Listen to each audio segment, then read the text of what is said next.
नमस्ते स्टूडेंट्स, आइए आज हम फिर चर्चा करते हैं हमारा चैप्टर 12th डिफरेंशियल इक्वेशन जो हमने कल स्टार्ट किया था और जिसका बेसिक इंट्रोडक्शन मैं आपको बता चुका हूं कि किसको कहते हैं डिफरेंशियल इक्वेशन और क्या होती है उसकी कोटि ऑर्डर, क्या होती है उसकी पावर यानी घात, क्या इन सब के बारे में मैं आपको विस्तृत रूप से परिचय दे चुका हूं। और हमने 12.1 भी की थी और 12.2 के सवाल भी मैंने आपको 2 एक्सप्लेन किए थे और बाकी 3 आपके लिए छोड़े थे। ये सवाल आपने उम्मीद करता हूं कर लिए होंगे। यदि किसी स्टूडेंट्स को किसी भी सवाल में किसी भी तरह की कोई दिक्कत हो, सवाल नहीं आ रहा है या कोई दिक्कत हो रही है तो आप मुझे कॉल करें और ज़रूर से मैं इसका आपको आंसर बताऊंगा। और आप किसी प्रकार की चिंता टेंशन नहीं लें, सवाल बहुत इजी है, बहुत आसान है, आप आराम से कर सकते हैं। आज हम चर्चा करेंगे स्टूडेंट्स हमारे चैप्टर नंबर, आज हम फिर आते हैं 12.2 में, जहां मैं आपको कल छोड़ के गया था इसमें। और यहाँ पर 5 डाउट्स थे, 5 में से मैं आपको 2 डाउट्स एक्सप्लेन कर चुका हूँ और 3 डाउट आपको करने हैं। कोई भी दिक्कत हो तो आप मेरे से पूछ सकते हैं, कॉल कर सकते हैं और आराम से इसका उत्तर आप जान सकते हैं। आज हम आगे बढ़ते हैं और हमारे व्यापक और विशिष्ट जो विचित्र प्रकार के जो मतलब विभिन्न प्रकार के इसमें जो वेरिएबल्स वाले जो सवाल हैं उनके बारे में आज चर्चा करेंगे। मैं डायरेक्ट बिना टाइम गंवाए सीधा आपको ले चलता हूं हमारी एक्सरसाइज 12.3 में। और इसका जो फर्स्ट डाउट है स्टूडेंट्स उसको देखिएगा क्या है। यहाँ पर कह रहा है कि सिद्ध कीजिए y² = 4a braces x plus a अवकल समीकरण y is equal capital braces 1 minus dy/dx का होल स्क्वायर और big braces close is equal 2x into dy/dx। तो पहले तो इस सवाल में एक मिस्टेक उसको सोल्व कर लो और वो मिस्टेक ये है कि यहाँ पर जो बिग ब्रेसिस है इसका जो बड़ा जो कोष्टक है उसके पहले बराबर का निशान नहीं है, यहाँ निशान है गुणा का, तो यहाँ बराबर का निशान को गुणा में चेंज कर ले। इसके आगे मैं आपको ले चलता हूँ, ये सवाल हल करना है तो यहाँ पर 2 तरह से हम सवाल को हल कर सकते हैं। पहले तो जो हमें समीकरण दिया गया है सिंपल वे में, जो सरल समीकरण दिया गया है उसका हम अवकलन करें और जो हमें अवकल समीकरण दिया गया है उसके बराबर लाएं, तब ये सिद्ध हो जाता है कि दिए गए समीकरण का ही अवकल समीकरण ये वाला है या उस अवकल समीकरण का हल ये है। दोनों में फर्क समझना, एक बार मैं लिखता हूं फिर आपको एक्सप्लेन करता हूं। यहां पर हम 12.3 की बात कर रहे हैं और ये फर्स्ट नंबर का डाउट है y² is equal 4a braces x plus a, ये हमारा इक्वेशन है। और इसका जो डिफरेंशियल इक्वेशन है जिसे हम अवकल समीकरण कहते हैं,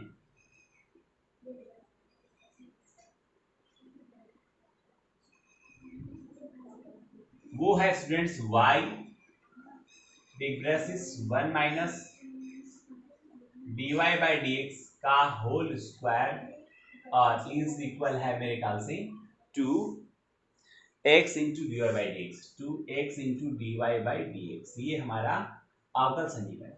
स्टूडेंट्स यहां पर देखिए इसका अवकलन स्टेप समझना मेरी, इसका अवकलन करने पर ये आना चाहिए।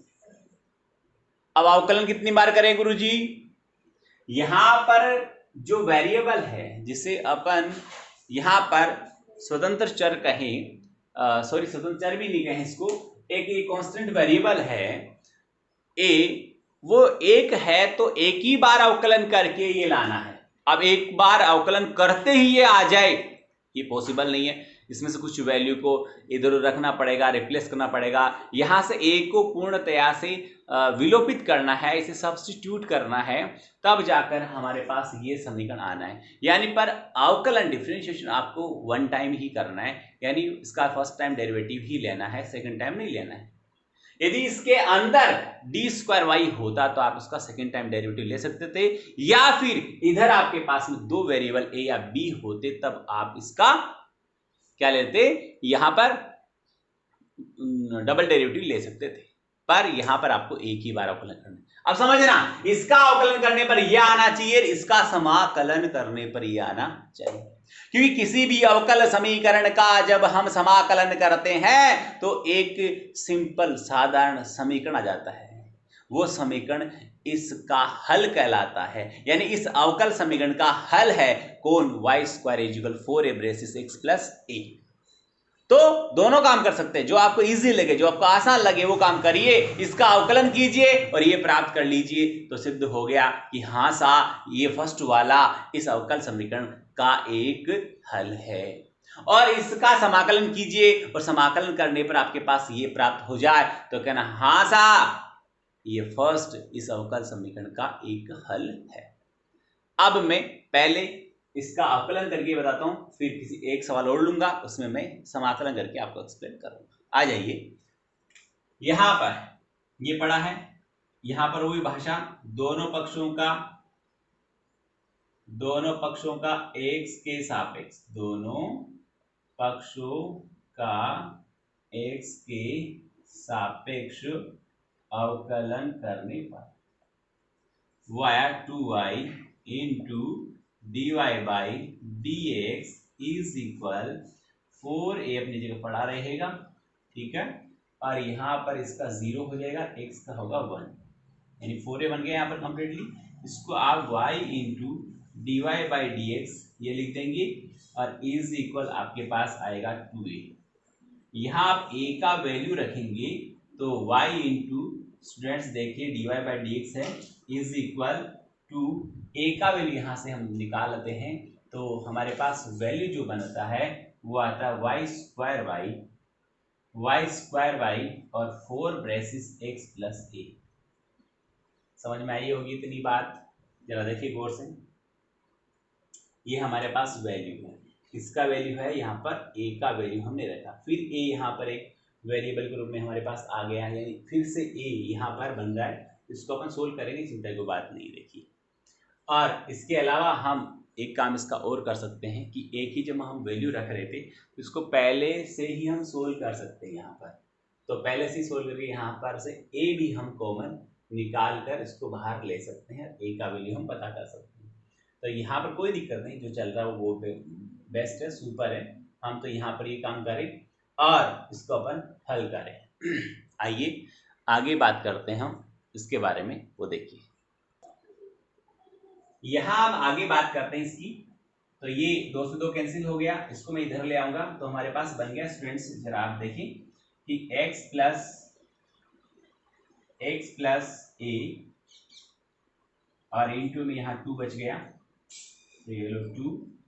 फिर यहाँ पर y को मैं हटा देता हूँ, रीजन क्या है हटाने का, इधर y स्क्वायर था तो एक y कैंसिल हो जाएगा, इज इक्वल हमारे पास y बच गया। ओके, अब इसको हम आगे ले चलते हैं तो 2x और इसको ब्रेसिस को मैं थोड़ा सा बिग ब्रेसिस में करता हूँ। a का वैल्यू यहाँ से निकालना चाहिए, यहाँ से a का वैल्यू निकालेगा, a का वैल्यू यहाँ से क्या बनेगा कि 1/2 y into d y by d x, तो यहाँ पर बन गया 1/2 y into d y by d x. Okay, और फिर इंटू में होगा d y by d x और इज इक्वल y हो गया। इसको फिर हम सोल्व करते हैं तो ये से इंटू होगा, ये आएगा स्टूडेंट्स 2x हो गया, यस। और फिर नेक्स्ट में बनेगा हमारे पास प्लस ओनली 2 से 2 कैंसिल हो गया, ओनली हमारे पास बन गया y। इसको भी हम एक साथ ही इंटू करके लिख सकते हैं, x into d y by d x हो गया। ओके, और ये हमारे पास हो गया प्लस ये 2 से 2 कैंसिल हो गया, तो ये y और ब्रेस इस d y by d x का होल स्क्वायर, यस। समझ में आ गई इतनी बात? आगे देखिए, तो ये हमारे पास पड़ा था इक्वल में y। अब यहाँ देखिए, आप इन दोनों को एक साथ उधर ले जाइए, कहाँ, इसको उठाकर उधर ले जाइए, राइट पार्ट में ले जाइए, तो इधर बच गया 2x into d y by d x is equal, ये इधर जाएगा, फिर y कॉमन आएगा, क्या बचेगा 1 minus d y by d x का होल स्क्वायर। तो स्टूडेंट्स यही हमारा अवकल समीकरण था, y dash is 1 minus d y by d x का whole square is equal 2x into d y by d x, ये हमारा अवकल समीकरण था। तो इस प्रकार स्टूडेंट्स आपने देखा कि एक दिए गए सिंपल समीकरण का अवकलन करने पर हम उसका अवकल समीकरण ज्ञात कर सकते हैं, अर्थात दिया गया सामान्य समीकरण उस अवकल समीकरण का एक अभिष्ट हल कहलाता है। और ऐसा न करके हम इस अवकल समीकरण का उचित विधि द्वारा यदि समाकलन करते हैं तो 101% ये सिंपल जो समीकरण साधारण समीकरण हमें दिया गया है वो प्राप्त हो जाता है। इट मीन्स भी यही प्रूव होता है कि ये गिवन जो इक्वेशन है it is the A solute of given differential equation. Yes, तो इस प्रकार मैंने इसको किया। अब नेक्स्ट टाइम मैं एक ऐसा एग्जाम्पल लेता हूँ जिसमें मैं इस डिफरेंशियल इक्वेशन का समाकलन करूंगा और ये आपको प्राप्त करके दिखाता हूँ। आइए स्टूडेंट्स,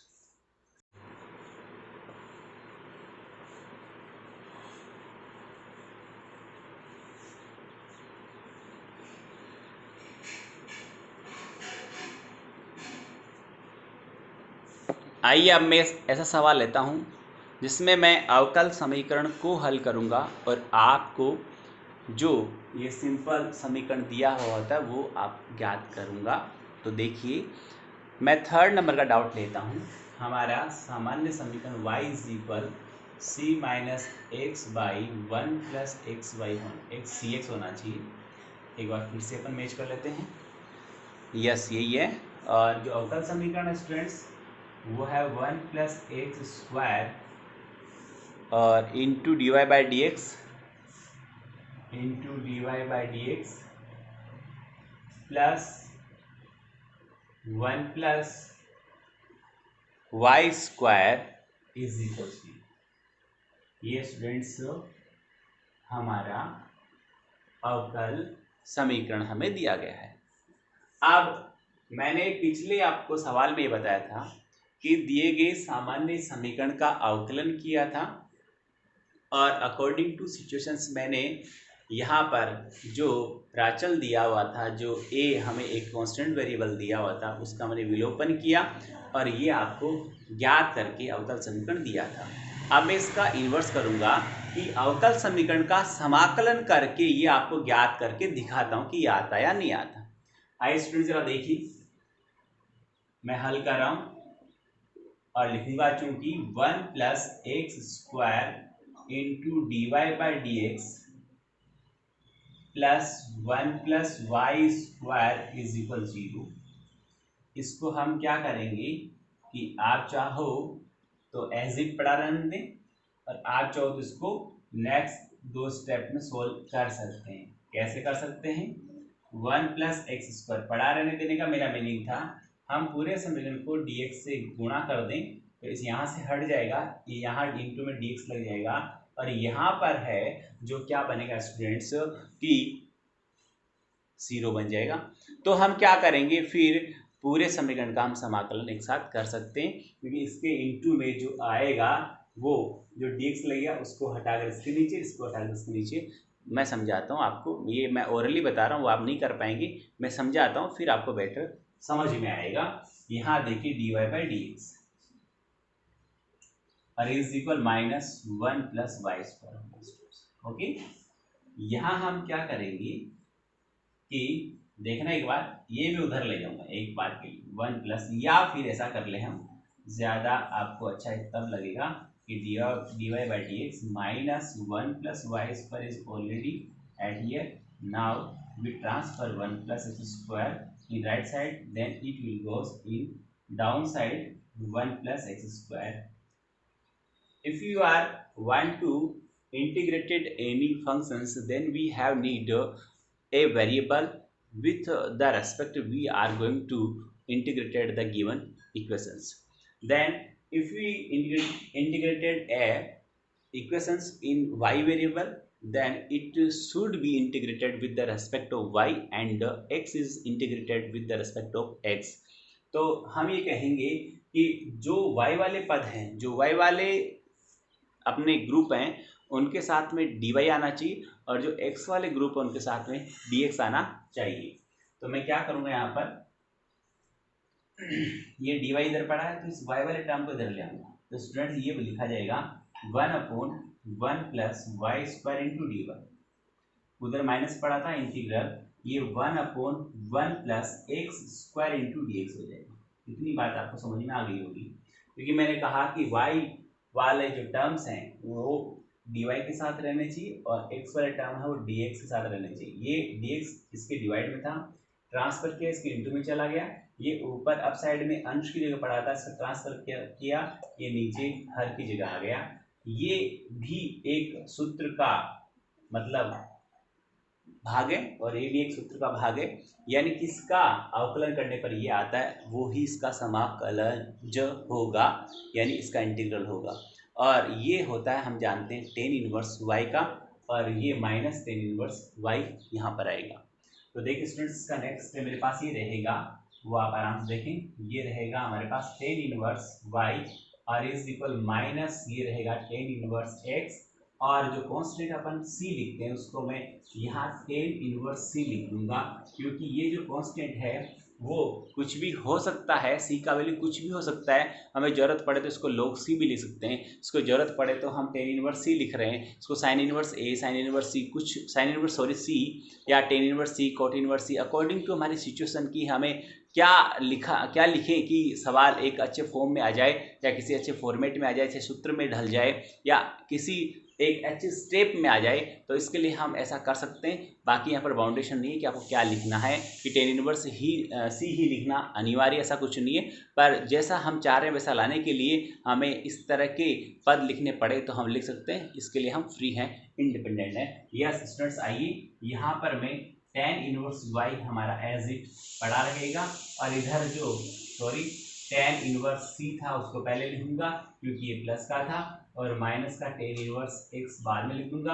आप स्टूडेंट अच्छे से जानते हैं tan inverse x minus tan inverse y का एक सूत्र होता है, tan inverse brace x minus y upon one plus x y. ये tan inverse x plus tan inverse x minus tan inverse y का सूत्र होता है, जो सेकंड चैप्टर में मैंने आपको अच्छी तरह याद भी कराया था। आगे ये सेवन्थ चैप्टर में भी काफ़ी चीज़ों काम में आया था, और इसको आपको मैंने कहा था कि जितने भी बेसिक फॉर्मूले वो सारे याद करना, उसका एक पार्ट है, मैं यहाँ लिख रहा हूँ। इसका सूत्र लगेगा टेन इनवर्स या c minus x by one plus x y, और यहाँ आप देखेंगे इस टेन इनवर्स से ये टेन इनवर्स कैंसिल हो जाएगा, और स्टूडेंट्स हमारा आंसर आया y is equal c minus x by one plus c x. Okay, तो ये रहा हमारा समीकरण। देखिए ये वाला, यानी जो अवकल समीकरण होता है उसका आप यदि इंटीग्रल करते हैं तो दिया गया आपका सामान्य समीकरण आपको प्राप्त होता है, और सामान्य समीकरण का आप डिफरेंशिएशन करते हैं, डेरिवेटिव लेते हैं, तो आपको अवकल समीकरण प्राप्त होता है। दोनों ही तरीके से आपसे हल कर सकते हैं। मैंने दोनों तरीके आपको एक्सप्लेन किए हैं, और उम्मीद करता हूँ आपको अच्छा लगे होंगे, समझ में आए होंगे, और इसी तरह इसी थीम को काम में लेते हुए आप 12.3 के सारे सवाल करेंगे। कोई डाउट हो, कोई दिक्कत हो तो मुझे कॉल जरूर करें, और आप चाहो तो अभी देखें सवाल को अच्छी तरह बैठकर। मैं आपको बताता हूँ, यदि मुझे ज़रूरत है थोड़ी बहुत बताने की, तो समीकरण संख्या जो सवाल संख्या 4 या 5 इसकी आपको और बता दूँ मैं, ताकि आज आपको 2 ही करने पड़े, 3 में बता चुका हूँगा। तो मैं देखता हूँ किसकी ज़रूरत ज़्यादा पड़ेगी, तो फोर्थ बता देता हूँ, कोई दिक्कत नहीं। y is equal A cos log x, fourth है y is equal A cos log x, okay, and plus 1 plus plus b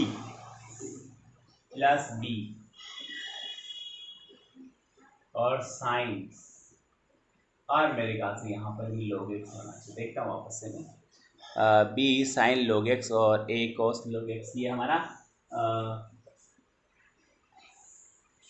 सामान्य समीकरण है सिंपल फॉर्म में। इसका जो अवकल समीकरण है वो है students x square b square y by b x square and plus x into dy by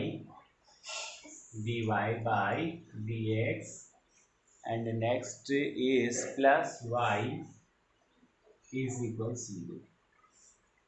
अब यहाँ इसका डिफरेंशिएशन करके, इसका डेरिवेटिव लेकर ये हम प्राप्त कर सकते हैं। यहाँ पर 2 वेरिएबल हैं a एंड b, तो इसका डबल डेरिवेटिव लेना पड़ेगा, 2 बार अवकलन करना है, 2 टाइम डिफरेंशिएशन करना है और ये प्राप्त करना है। यदि यहाँ एक ही वेरिएबल होता तो एक बार ही हम अवकलन करते स्टूडेंट्स।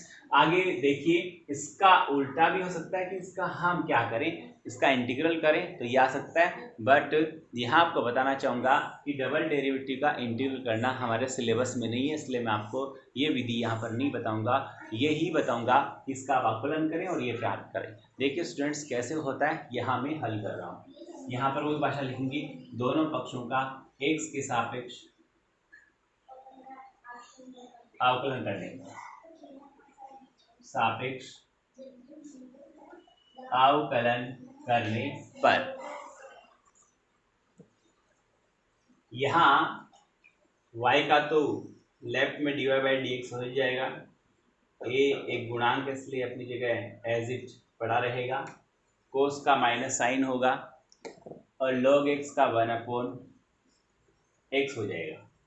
तो यहाँ आया dy by dx is equal minus a sine और log x इंटू 1/x, तो 1/x को आप चाहो तो यहाँ a/x ही लिख दूँ, यहाँ पर प्लस b/x, सेम ही कंडीशन में, सेम ही पोजीशन में, सिर्फ साइन और कोस का यहाँ पर फर्क है। तो यहाँ पर साइन का जो डेरिवेटिव होता है वो कोस होता है, तो यहाँ पर कोस log x हो गए। इसको आप इक्वेशन फर्स्ट दे दें जो हमें गिवन था, इसको सेकंड दे दें, इसका नेक्स्ट क्वेश्चन हम सोल्व करें। तो यहाँ पर लिखेंगे x के सापेक्ष दोनों पक्षों का पुनः अवकलन करने पर, पुनः अवकलन करने पर, ये लाइन आपको याद हो गई होगी, आप लिखेंगे कि x के सापेक्ष दोनों पक्षों का पुनः अवकलन करने पर। ओके, तो ये स्टूडेंट्स हमारे पास हो गया d square y by d x square is equal, यहाँ पर जरा देखिए, इन दोनों में से मैं चाहूँ तो पहले एक से इधर इनटू में ले आऊँ, तो यहाँ पर डिफरेंशिएशन करना इजी रहेगा, क्योंकि हमेशा याद रखिए कि डिवाइड की बजाय मल्टीप्लिकेशन इजी होता है। गुणा में यानी u इंटू वी से डेरिवेटिव ले वो ज़्यादा इजी है बजाय कि u अपॉन v से। तो मैं इसको इंटू में करने के लिए एक स्टेप आप चाहो तो यहाँ और लिख सकता हूँ, थोड़ा सा यहाँ आप गौर करें, इसको मुझे नहीं मिटाना पड़े। तो x into d y by d x दिख रहा है आपको आराम से, मुझे पता है, इज इक्वल माइनस ए और sine log x plus b cos log x, और इसको हम स्टूडेंट्स नाम देंगे इक्वेशन नंबर 7। अब देखिए इसको हम सोल्व करते हैं, यहाँ पर क्या आ रहा है। तो यहाँ पर फर्स्ट इंटू सेकंड लगेगा, तो फर्स्ट पढ़ा है, first into derivative of second plus second into derivative of first, तो x का डेरिवेटिव 1 होता है। यहाँ पर -1 ऑलरेडी था, माइनस a ऑलरेडी था, साइन और log x हो गया, तो साइन का यहाँ पर कोस होगा, कोस आ गया, और log x एज इट पड़ा रहेगा, और x का 1/x होना है, ये हो चुका है। इसका नेक्स्ट पार्ट देखिए, यहाँ पर फर्स्ट हो चुका है। नेक्स्ट की बात करें तो यहाँ पर माइनस आएगा और b आएगा, कोस का डेरिवेटिव होता है साइन, और यहाँ पर log x होना है, और इंटू में 1/x होना है। ये x यहाँ से फिर से हम इधर ला सकते हैं, तो ये स्टूडेंट्स बन जाएगा, यहाँ जगह है दिख रहा होगा, x स्क्वायर हो जाएगा d square y by d x square, और plus x into d y by d x, और इज इक्वल माइनस यहाँ से कॉमन ले लेंगे, ये बन गया स्टूडेंट्स a कोस और log x। इसको मैं बिग ब्रैकेट्स में लिखता हूँ थोड़ा अच्छा लगे, log x, और यहाँ पर प्लस हो जाएगा b है, और हो गया हमारे पास में साइन log x। इतनी बात उम्मीद करता हूँ कि आपको अच्छी तरह समझ में आई होगी।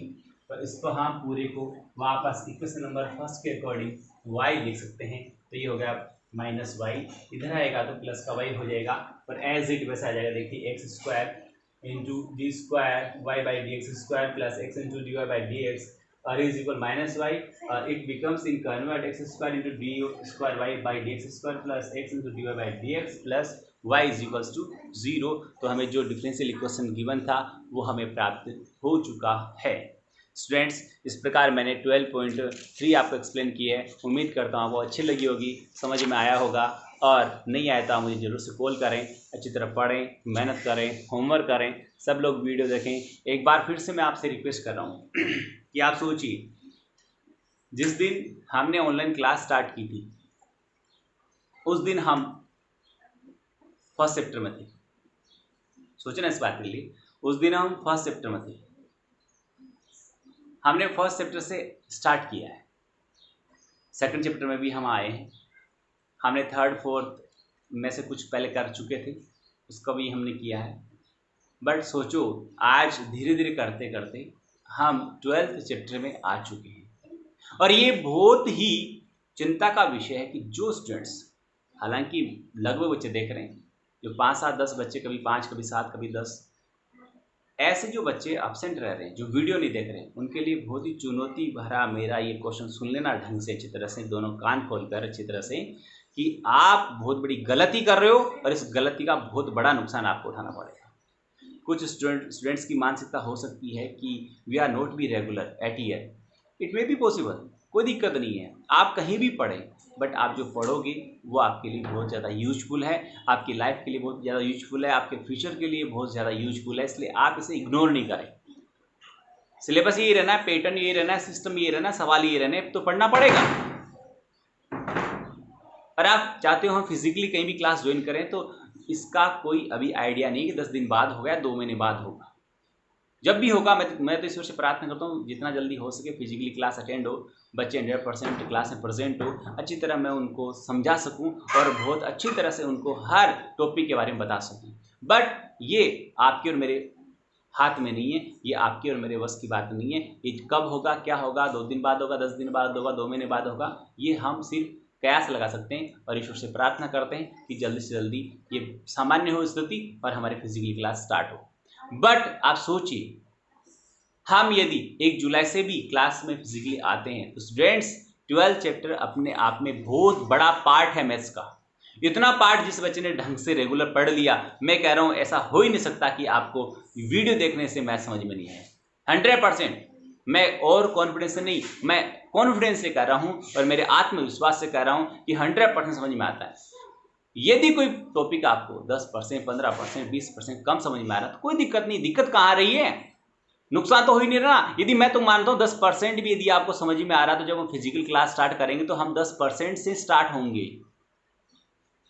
और यदि हम इस पूरे पीरियड में नहीं पढ़ रहे हैं तो हम 0 नहीं, -10% से, -20% से स्टार्ट होंगे। क्योंकि जब हमने पूरे इन छुट्टियों के दौरान यदि स्टडी नहीं की है तो हमारे पास जो कॉन्सेप्ट था वो भी लुप्त हो गए, उनका भी लॉस हो गया। और वो कॉन्सेप्ट यदि चले गए तो आप 10%, 0% स्टार्ट नहीं होंगे, 10 से स्टार्ट नहीं होंगे, आप -40, -50% स्टार्ट होंगे। तो पहले माइनस से प्लस में आएंगे, यानी 0 में आएंगे, 0 से फिर स्टार्ट होंगे। यानी आपका बैकफुट कितना हो सकता है ये मैं जान सकता हूं, क्योंकि मैं आज इतने वर्षों से पढ़ा रहा हूं। तो जो अनुभव मैं करता हूं कि एक दिन की क्लास अब्सेंट होने पर बच्चे का कितना नुकसान होता है, उसका अंदाजा आपको नहीं है।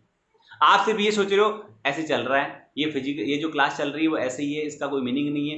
ये आपकी गलत सोच है, आपकी गलत अवधारणा है, ये आपकी गलत मेंटालिटी है। मैं आपको फिर से आपको बताना चाहता हूँ, 100% क्लास लीजिए, वरना आपका बहुत बड़ा नुकसान हो जाएगा और इसकी भरपाई आप जीवन भर नहीं कर पाएंगे। ये बात आपको एक दिन पहले भी कह चुका हूं कि जो बच्चे लॉकडाउन के दौरान सो रहे थे कि हमारा पेपर नहीं हुआ, जिनकी मानसिकता, जिनकी मेंटालिटी ये थी कि साहब पेपर होगा ही नहीं, हम तो ऐसे ही पास कर दिए जाएंगे, देखिए उनके साथ क्या हुआ। वो बैठे बैठे रह गए, सोने वाले सोते सोते रह गए। पेपर हुआ है और पेपर जो आना था उससे भी हार्ड और मतलब ऐसे आया कि विदाउट पैटर्न आया। तो ऐसी परिस्थितियों में आप हमें और भी नई समस्या का सामना करना पड़ा। हम सोच रहे कि पेपर इजी आएगा या पेपर अपने तौर तरीके से आएगा, अपने पैटर्न से आएगा, पर अपने पैटर्न के बिना जब पेपर आया तो बच्चे जो याद थे वो भी कंफ्यूज हो गए। तो इसका बहुत बड़ा नुकसान हो गया। मैं फिर से आपसे एक बार रिक्वेस्ट कर रहा हूँ, फिर से आपको मैं ये बताना चाह रहा हूँ, इस बात को अच्छी तरह लिख लें कागज पर। यदि आप अभी भी नहीं संभले तो बहुत देर हो चुकी होगी। सभी लोग पूरे मन और योग से, पूरे तन मन से मैं कह रहा हूँ, यदि मेरे पास 55 स्टूडेंट्स हैं और 55 का डेली मेरे पास कॉल आता है कि सर हमें ये समझ में नहीं आया, ये समझ में नहीं आया, तो मैं बहुत ज़्यादा खुश होऊंगा और अपने आप को ये महसूस करूंगा कि मैं इस बच्चे की हेल्प करने में कहीं ना कहीं 1, 2, 5, 10, 20% सक्षम हो सका, इसका साथी बन सका या इसकी हेल्प कर सका, इसकी बात ही बहुत खुशी होगी। बट आप वीडियो नहीं देखते हैं, और ज़्यादा नहीं है, ये 5 से 10 लोग ही हैं जो गड़बड़ करते हैं। मैं इनको फिर से याद दिलाना चाहता हूँ कि वीडियो देखें, पढ़ाई करें, मेहनत करें, होमवर्क करें और तैयारी करें, वरना आपका बहुत बड़ा नुकसान हो सकता है। आइए आगे बढ़ते हैं हम, और आइए अब मैं आपको एक सवाल 12.4 का एक्सप्लेन करूंगा, क्योंकि थीम सारी मैं जो स्टार्टिंग में समझा चुका हूं वही काम में आनी है, उसी को काम में लेना है, उसी का यूज होना है, इसलिए बार बार थीम को रिपीट करने से कोई मतलब नहीं है। मैं 12.4 का फर्स्ट डाउट आपको एक्सप्लेन कर रहा हूं, और सवाल कह रहा है निम्नलिखित अवकल समीकरणों का हल ज्ञात कीजिए। हल ज्ञात करने मतलब अवकल समीकरण दे रखा है और इसका अपन समाकलन करेंगे, इंटीग्रल प्राप्त करेंगे, और उससे ये लाना है, हमें इसे सिंपलेस्ट फॉर्म में वापस कन्वर्ट करना है। तो आइए स्टूडेंट्स, हम 12.4 का फर्स्ट डाउट आज करते हैं, और बाकी डाउट हम कल के वीडियो में करेंगे। पर मेरी बात ध्यान रखें, मैं 100% आपसे अभी वापस बात करने वाला हूं, जो नहीं देख रहे हमसे, और उनकी जो मेंटालिटी मेरे समझ में आ रही है वो आपके जल्दी अपने आप ही समझ में आ जाएगी जब आपके पास पेपर हाथ में होगा। आइए हम आगे बात करते हैं। फर्स्ट डाउट है हमारा, और डिफरेंशियल इक्वेशन है हमारे पास students, e raised to y plus 1 into cos x into dx plus sin e raised to y sin x into dy, sin x into dy। अभी स्टूडेंट्स मैं आपको बता चुका हूं कि किसी डिफरेंशियल इक्वेशन को सोल्व करने के लिए उसका इंटीग्रेशन करते हैं, और इंटीग्रेशन करने के लिए स्टूडेंट्स हमें वेरिएबल जो चाहिए कि किसके सापेक्ष हम उसका इंटीग्रल कर रहे हैं, वो वेरिएबल देखने के लिए आपको हमेशा ध्यान रखना है कि x के जो वेरिएबल्स होते हैं, x के जो पद होते हैं वो dx के साथ रहने चाहिए, और y के जो पद हैं वो dy के साथ रहने चाहिए, तभी आप उसका इंटीग्रल कर सकते हो। सॉरी, तो यहां देखिए मैं लाइन लिखूंगा कि दोनों पक्षों